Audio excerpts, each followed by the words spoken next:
Hello and welcome to Examshala. Today in this video we are going to see some important news and editorial analysis of 3rd of June 2021. But before getting started, as always, kindly do like, share, subscribe our channel on YouTube, follow us on Instagram, Facebook and Telegram. You can also download our application from the Play Store, where in the store section you can visit and get multiple exciting offers for different courses like SBI Clerk, RRBPO, Group D exams, GPI exam, UPSC, GPSC and other state PCS exams, where you will be getting free study materials, demo classes, mock test, live classes as well as online doubt solving sessions. So kindly download these applications and make Examshala your companion in the preparation for the government services. Now let us move on to the main video. Here we will discuss first important news, and this important news is the appointment of Mr. Arun Mishra. Arun Mishra has been appointed as the chairman of NHRC, that is National Human Rights Commission. ठीक है, राष्ट्रीय मानव अधिकार आयोग के chairman के रूप में अरुण मिश्रा जी का अपॉइंटमेंट हो गया है. Now what is national human right commission, क्या चीज़ है? तो द कॉन्स्टिट्यूशन हैज़ प्रोवाइडेड, और the government of India, Bharat की न्याय प्रणाली और सरकारी प्रणाली में बहुत सारी बॉडीज़ होती हैं. सम आर कॉन्स्टिट्यूशनल बॉडीज़, ऐसी ऑर्गेनाइजेशंस, ऐसी इंस्टीट्यूशंस जिनका उल्लेख संविधान में किया गया है. These kind of institutions which has been enumerated in the constitutions, like the Election Commission of the India, okay, Supreme Court of the India, these are the Office of Governor, these are the constitutional body, यानी कि उस तरह के institution जिनका बनाना, काम करना, working, function, retirement, सब कुछ कॉन्स्टिट्यूशन में लिखा हुआ है. That is they are known as constitutional bodies. Now they are other non constitutional bodies, ऐसे इंस्टीट्यूशंस जिनका बनाना या जिनके protocols, administration, appointment of the members, powers, function has not been written in the constitution directly, but with the passage of different law, संविधान में अलग अलग कानूनों के पास होने के साथ ऐसे इंस्टीट्यूशंस बनते हैं, और उन इंस्टीट्यूशन को कहते हैं statutory body. Statue means law. So this statue means law. ऐसी कोई बॉडी, ऐसी कोई ऑर्गेनाइजेशन, ऐसी कोई संस्था जिसका बनना, जिसके काम करने की क्षमता, वर्किंग कंडीशंस, पावर, फंक्शन, सब कुछ पार्लियामेंट द्वारा पास किए गए किसी बिल के निहित आता हो, that body is known as the statutory body. और इसी तरह से national human right commission, it is a statutory body which was enacted in 12th of October 1993 following the Act of Protection of Human Rights Act, PHRA 1993 में जब पास हुआ, उस act के तहत इस बॉडी की स्थापना की गई है, इसलिए इसे स्टैट्यूटरी बॉडी कहा जाता है. सो it is very important. So it is not a constitutional body, but it is a statutory body. Now this act also provides for the creation of state human right. इसी में दो तरह की human right commission बनेंगी, एक बनेंगी central level पे और दूसरी अलग अलग राज्य लेवल पर. इसी तरह से national commission for backward classes बनती है, नेशनल कमीशन फॉर वुमेन्स बनता है, और national commission for protection of child, NCPC. Okay, and there is also a commission for national commission for minority affairs. So अलग अलग छोटे छोटे vulnerable sections, which ever the sections of the society that are vulnerable, उनके protection rights को manage करने के लिए there are different organisations, and all of them are the statutory bodies, and that is why based on this NHRC is a statutory body. So 1 mark MCQ question, that is it a constitutional body or is it a statutory body? The answer will be it is a statutory body. Now what are its composition? कौन कौन लोग होते हैं उसमें, कैसे वो body बनती है, कितने मेंबर्स होंगे, तो ये सब डिसाइड कौन करता है? There is a committee of 6 members which is headed by the prime minister. Now initially जो पहले का जो एक्ट था 1993, उसमें ये कहा गया था कि the chairman will be only and only a retired chief justice of India.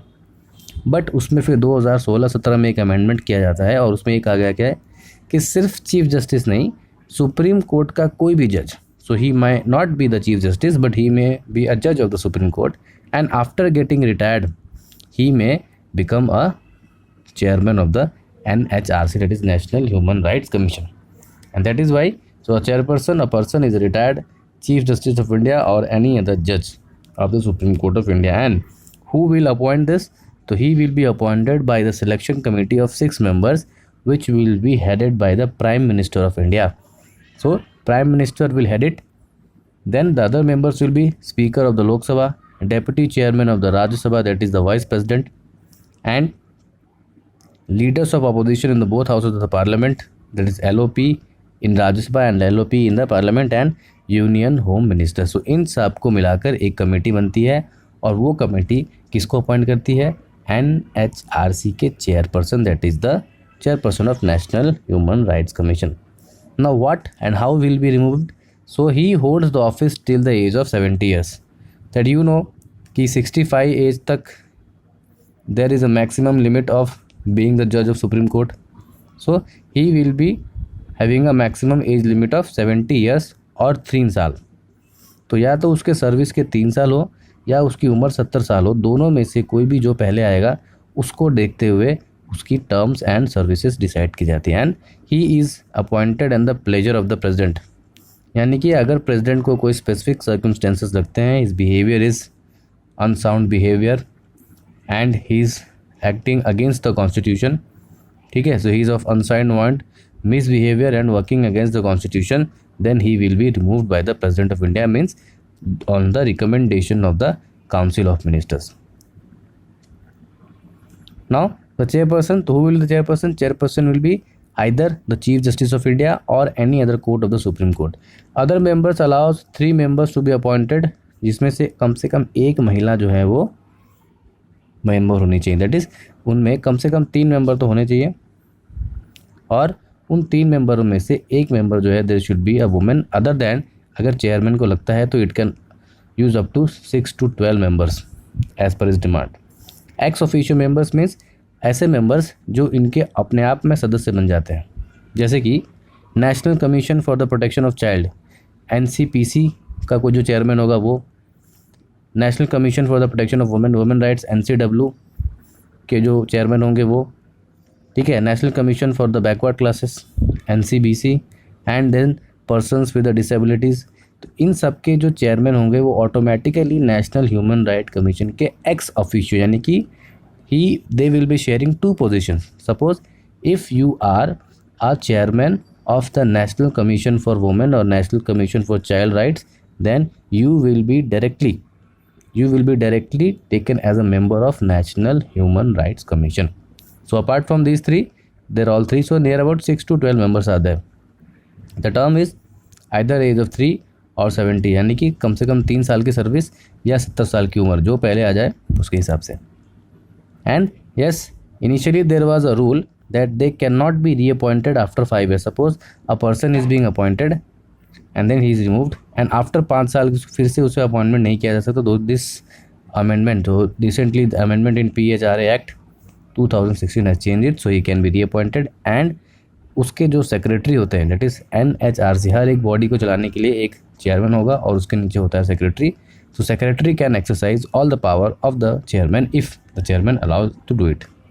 So this is the National Human Rights Commission, जो पूरे भारत में ह्यूमन राइट्स के वायलेशन के मेजर्स को देखता है. इसके पास पावर होती है कि स्टेट गवर्नमेंट्स को, राज्य सरकारों को, केंद्र सरकारों को समन भेजकर उन पे अलग अलग मैटर्स पे जवाब मांग सकता है. इवन गवर्नमेंट के ऑफिशियल्स को, सेक्रेटरीज़ को, अलग अलग डिपार्टमेंट को अपने ऑफिस में बुलाकर उनसे जवाब ले सकते हैं. अगर अनसेटिस्फैक्ट्री हुआ तो they might take actions as well.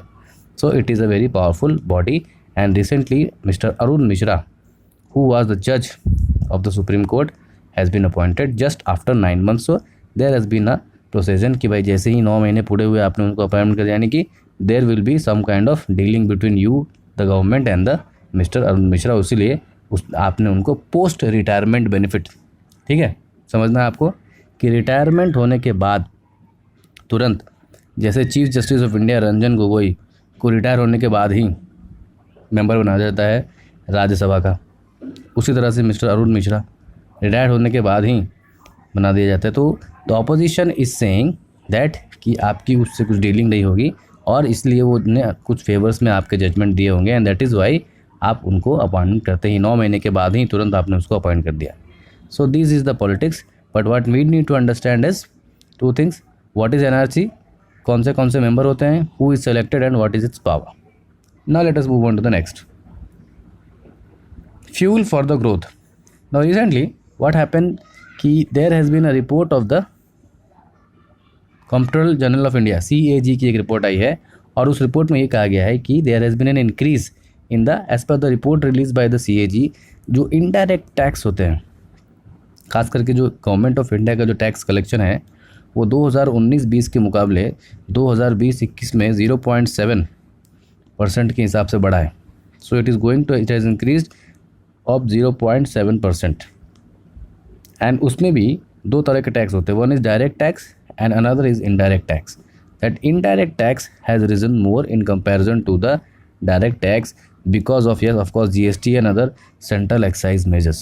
So what the author is saying that the government of India should use it to find the gap, especially in the way to fight the COVID measures as well as giving food subsidies. उसके बाद CAG ने भी कहा कि yes, government की spending भी बढ़ी है. Okay, so there has been almost increase of 1 lakh crore rupees in the food subsidy, but still, because if the gross subsidy, the indirect tax, the gross tax collection is increasing, yes, if it is a financial deficit, जो fiscal deficit है वो हमारा 9.5% के आसपास estimated है, जिसको निर्मला सीतारमन जी ने कहा था कि will try to bring it down to 6.8. ठीक है. सो आइडियली जो फिजिकल डेफिसिट 3% होना चाहिए as per the NK Singh report of the FRBM act. Physical deficit means कि सरकार के पास कुल कितना कर्ज है in the percentage of GDP. Suppose करो कि 3% फिजिकल डेफिसिट मीन्स अगर आपकी 100 रुपये की GDP है, देश में आप कुल 100 रुपये के प्रोडक्ट्स और सामान या सर्विसेज बनाते हैं, उनमें से 3 रुपया जो है आपने बाहर का कर्ज लिया हुआ है. तो यहाँ तक जो है इसे लायबल वैलिड माना जा सकता है. It is an okay if it is 3% और near about 3%. But what is today is कि 3% से बढ़कर वो 9.5% होने वाला है. और आने वाले ईयर में बिकॉज इट वाज एस्टिमेटेड कि ड्यूरिंग द फर्स्ट वेव कि अब कोविड चला गया तो we will bring it back to 6.8%. But with the second wave and with the possibility of coming of third wave it has been decided that it will further increase to 9.5%. So the author is saying कि we need not to take care about this fiscal deficit, but we should spend in the rural areas, small cities, we spend in loan because public के पास पैसे अभी नहीं है. And if you want the economy to survive, we need to spend more in infrastructure project, hospital projects, loan projects, etc. so that public के हाथ में money आए. And even many of the bankers like Kotak Mahindra के जो bankers and other bankers and many of the businessmen have said that government should print some extra cash and will have to flow it in the market so that public will get money and the money will be circulated and there will be an increase in the economic activity. But इसमें एक अच्छी खबर यह है कि we have increased in our gross tax collection. So if the gross tax collection has increased, so we must increase in further subsidies, vaccination programs, healthcare facilities, and we should not take care of the fiscal deficit because some or the other time, even after 2-3 years, it might get down. We have a good amount of forex reserves, so what we do is we should spend more and more on rural economy, town economy, smaller cities, so that our economic setups will increase, and finally it will lead to the development in the GDP and the GVA, which will further get down our fiscal deficit from 6.8% to near about 4.2% in the coming year 2022-23. Next article is also very important regarding the fiscal policy and the foreign policy. So many of the critics have been criticizing the Indian government, especially the Modi foreign policy, that is, it is being failed. Okay, it is not a good administrator.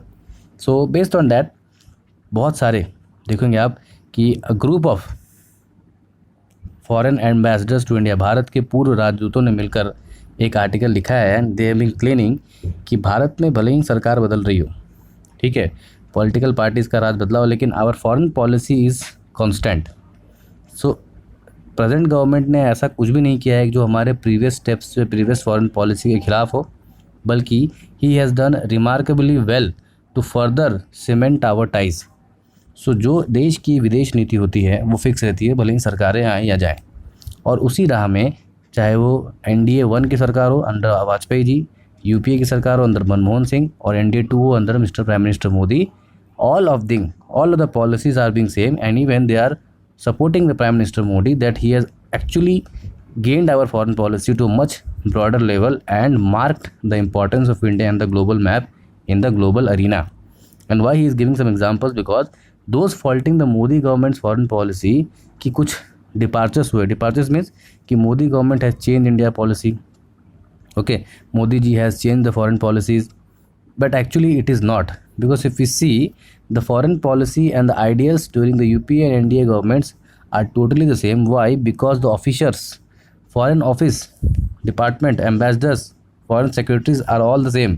Even if the government changes, foreign policy remains to be entitled, just like the US.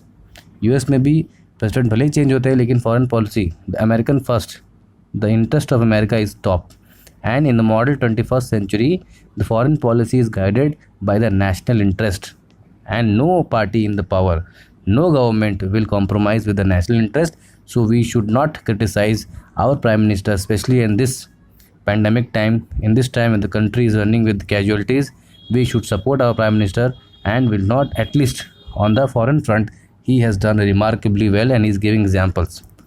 Like when India conducted a nuclear test, so USA kept sanction on India और हमारे ऊपर economic sanction लगे थे. तब उस दौरान Jaswant Singh ji was a foreign minister under the India government, mister Atal Bihari Vajpayee. He started negotiating with USA और धीरे धीरे बातचीत चली, और वो बातचीत चलते चलते चलते फिर USA और जब UPA की सरकार आती है तो वहाँ भी बातचीत चलो. रिसेंटली 2008 में आपने देखा होगा कि Barack George Bush and mister Manmohan Singh signs an agreement, and that agreement was based on the India nuclear deal. So जो बात NDA सरकार से शुरू हुई वो जाकर फाइनली कहाँ हुई? UPA से. अगर UPA और NDA की पॉलिसी अलग अलग होती तो हम न्यूक्लियर डील साइन नहीं कर पाते. So that is one example of stagnation, यानी कि continuous foreign policy. Similarly the Pakistan policy, Pakistan से बात नहीं करने का decision it was taken by the UPA government, जो yes after becoming prime minister Modi ji started to do something, some change it, but recently he very well realized that he is not going to understand. So not talking to, or non-declaration or non-cooperation with Pakistan is being same. So there is nothing much change. Yes, he wanted to make something out of the context, but this really didn't happen because the prime minister changed. So he wanted to make a new series, but it didn't happen because the role of ISI in the military in the Pakistan is much more than the democratic class. Similarly, the policy of Russia is further strengthened. UPA हो या NDA हो, Russia is our tried and tested friend. So even if we are having a good relation with ESA, we have signed many deals like BECA, MACOCA, LEMOA, SISMOA, इस तरह की जो strategic deals हमने sign की हुई है. But उसके बाद भी we are also purchasing S-400 with Russia at any cost. So our friendship with Russia is also as same as it was during the UPA years. Similarly the Gulf policy जो कि UPA सरकार के द्वारा शुरू की गई, वो अभी खास करके मोदी जी के टाइम में जिनकी has a personal relationship with mister Salman MBS और UAE के जो प्रिंस है, ठीक है, उनके साथ. So he has a personal chemistry with all the UAE leaders, and specially that from 2014 to 2020-21 what has been increased significantly is the Gulf policy. India has become a major important role in the Gulf policy. और आप देखते हैं इसका example कि अलग अलग gulf countries has given prime minister Modi one of the best और highest और सेकंड हाईएस्ट नेशनल अवार्ड्स. उनके देश के हाईएस्ट, जैसे हमारे देश का भारत रत्न है, उसके बाद पद्म भूषण, पद्म विभूषण, इस तरह के अवार्ड्स प्रधानमंत्री को इन देशों से मिल सके हैं जो कि दे आर मुस्लिम डोमिनेटेड. तो ये जो रूल है, आक्षेप है इंडियन और BJP पार्टी पे that he is a Hindu nationalist government, he is focusing on the Hindu rights, not declaring with the minorities. What is happening? These Muslim minorities countries are having a best relationship with the Prime Minister Modi, and they have given one of their highest awards or second highest awards to the Prime Minister. Similarly, जो Malabar exercise है with Japan, USA in India, it was started by UPA, जिसको आगे बढ़ाकर अभी India has made it a quad, including Australia also making good relationship with Japan, Australia. So whatever was started by UPA is being carried on by the India government. So it is never a change in the foreign policy. What is doing that PM Modi has a good chemistry and a leading role. So he is leading from the front, and that is why these foreign policies are in news. Initially क्या होता था कि ये सारी चीज़ें back channel होती थी, there was no in news. But with the increase in the economic might of India as well as the charismatic leadership and his outspoken speeches, okay, his oratics, उनकी बोलने की कला, auditory is very good and that is Y is being news. But he is not doing anything else which was not done previously before. Even the ASEAN relationship with Bangladesh, it was started by the UPA. Even Indira Gandhi created Bangladesh, so he is having a good relationship. So वो जो आप कह रहे हैं कि vaccine क्यों बांटी, Maldives, Bangladesh, Mauritius, Antigua, so these relationship was carried on by the UPA government only. Similarly, the relation with ASEAN, Association of Southeast Asian Nations, जो कि look east policy was initiated by UPA government, जिसको आगे बढ़ाकर act east policy बनाया गया by 2014 by mister Modi ji. Similarly the Gujarat doctrine, जिसमें neighbourhood first, इसी policy के तहत हमारे नेबर्स को we helped with vaccines, vaccine diplomacy. We have helped Nepal with medical equipments, Sri Lanka in the recent oil when the Sri Lankan ship got dragged was sinking in the sea, we got helped. So we are doing the same thing which the UPA was doing. There is nothing, no change. Only in the Chinese front, because China had a very intense relationship. China is a very skeptical country. China पर कोई भरोसा नहीं कर सकता. Not even Nehru और राजीव और अटल जी और even Manmohan Singh and after PM Modi. So we should not criticize PM Modi on the relationship with the Chinese, because we have stood enough and stood strong. And the question of Depsang plan and the carry on, तो this Depsang plan और उस पर capture UPA government के time से ही है. पहली बार ऐसा हुआ, it is not good. So ये कहना सही नहीं है कि that has been captured during the NDA time. So the foreign ambassadors are saying that it is a time to put a united fight with USA and giving a challenge to China to take USA and Russia को अपने साथ में लेकर we need to fight with China and Pakistan. So what we need to, at least we may fight for the internal democratic politics, but on the external foreign level we should have one policy and we should support our government because they are doing remarkably well. So it is very very mean to criticize the government.